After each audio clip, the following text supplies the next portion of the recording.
Okay, welcome back. What we're going to do this time is we're going to do stuff we already know how to do, but we're going to pretty this up a little bit. So we've already done all the hard stuff, and the hard stuff was trying to make a button and make an animated button, and we've done both of those. We made a custom button, we made a custom button with animation. Now what we need is, here's this Colossus page where we're going. It's not very exciting. It's actually pretty boring. So what we want to do is make this exciting. So this Colossus page where we go, first of all, notice it has several frames. Here on the last frame, it has a code layer that lines up with it, a keyframe, and that code keyframe has a stop on it. So it will play blah blah blah blah and then stop. Now, if you'll notice, blah blah blah blah all looks pretty boring.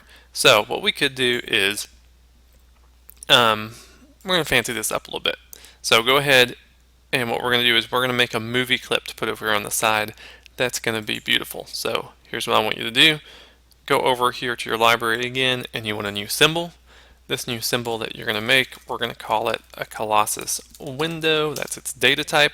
It looks blank and terrifying, but that's all right. What we want is this green screen. We're going to haul that over here, put it kind of in the middle. That's awesome. This, let's call this layer screen. And this green screen, we need, let's say, about 40 frames. Awesome. So it's really boring, 40 frames of looking at that. Then I want a new layer. Pause me if you need to catch up. We're going to call this pics because it's going to have pictures on it. Now, you have 4 pictures over here in your images of Colossus. Unfortunately, I did not size them for you very well. So, first of all, your screen layer, let's lock it so you don't mess it up. And then on the pics layer, let's grab Colossus. And sorry about the sizing. I'm going to resize him. I want him to fit in that window. Then what I want is, I don't want him to last 40 frames on frame 11. I would like a blank keyframe so that I can switch him to this other image, which, sorry, is monstrous. And you will need to resize it. Now what I'm going to do, you get the picture. There are 4 of these things, 4 of these images, and you're going to have one show up every 10 frames. So I'm going to pause myself and do that. You can pause me and do it, and we'll come back together when you're done. Okay, so you have done that. You have all 4 images. They show up every 10 frames, and so your timeline looks a little something like that. Congratulations. Now let's save this because Flash never saves itself, and let's go back to scene 1. Now when I get here, not really exciting because I never had one show up. Now,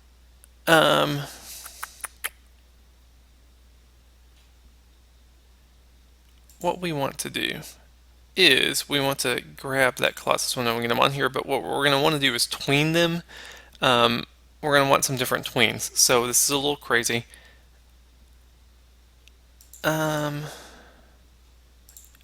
Let's grab Colossus window over here.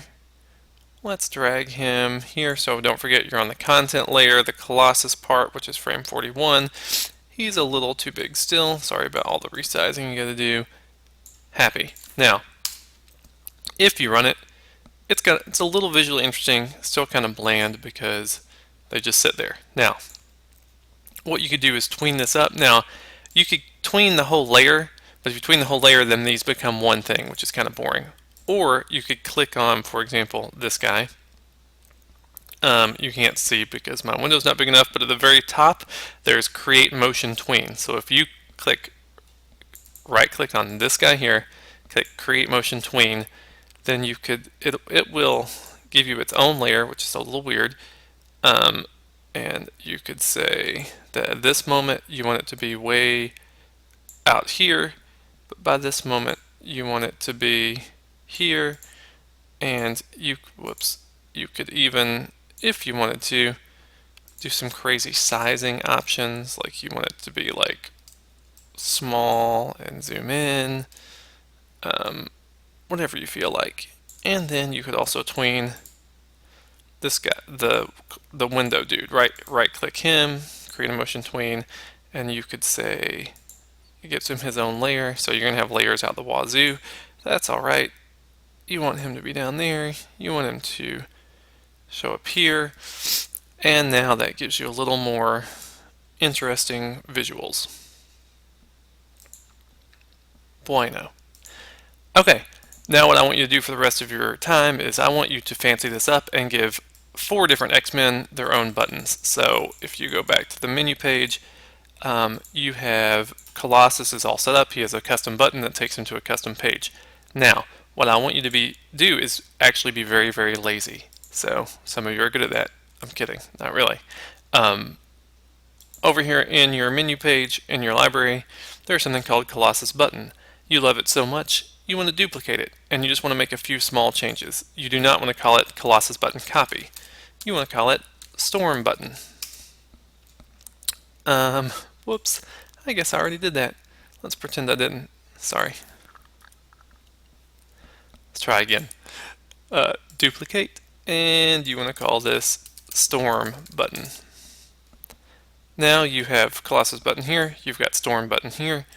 Let's open up Storm button. Now, it's really confusing right now because it looks exactly like Colossus buttons, but you can make a few changes. Like number 1, you want to change the text to say Storm. I'm going to lock that layer now. The symbol layer is great. The symbol, which switches to a movie clip and back to a symbol, is amazing and you love it. I'm going to lock it and make it invisible. Now the layer you don't like is this big picture of Colossus. I'm going to hide the text too. So the text, the symbol are both locked and hidden so you can't mess them up. This picture of Colossus is not what you want here. What you want is Storm's face. Boom. Now that you have her face here, I'm going to turn these back on so you can see what's going on. She's covered up by the symbol, but don't forget the symbol's going to fade, which is perfect. So if we go back to scene 1, you should be able to grab Storm button, drag it out here, and it should be amazing. Now, it doesn't do anything because we haven't run any code for it like we did the Colossus button. So, let's do that. First of all, the Storm button, don't forget it has to have a name. I'm going to call it Stoby.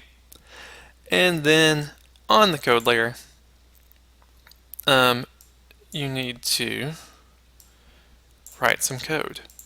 Now, even on the code layer, you can be pretty lazy and do some copy and paste. So,